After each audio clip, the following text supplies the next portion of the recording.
দিনভর চাপা উত্তেজনা, দফায় দফায় ফ্ল্যাগ মিটিং, শেষ পর্যন্ত নয়াদিল্লির চাপের কাছে নতি স্বীকার করল ঢাকা, ফেরত দিল আটক হওয়া বিএসএফ জওয়ানকে।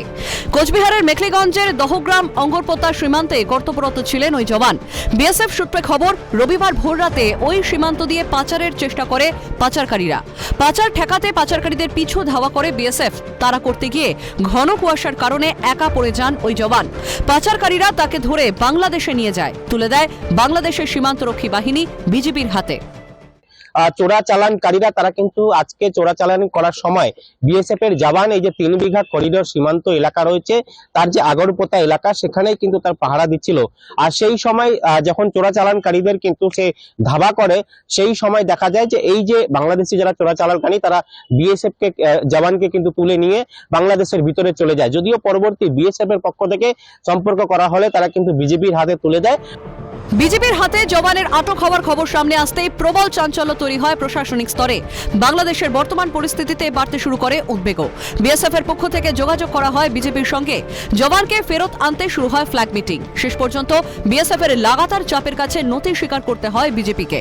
12 ঘন্টারও বেশি সময় আটকে থাকার পরে রবিবার সন্ধ্যের দিকে ভারতে ফেরানো সম্ভব হয় ওই জওয়ানকে।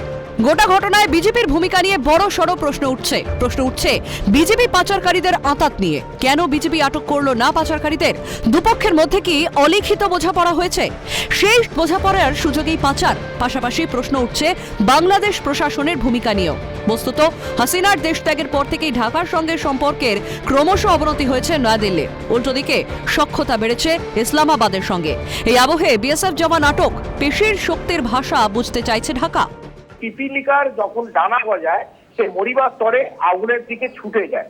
সেই বাংলাদেশ হচ্ছে একটা পিপিলিকা যার নতুন পাখা গজাচ্ছে। পাখাটা কোত্থেকে পেলো?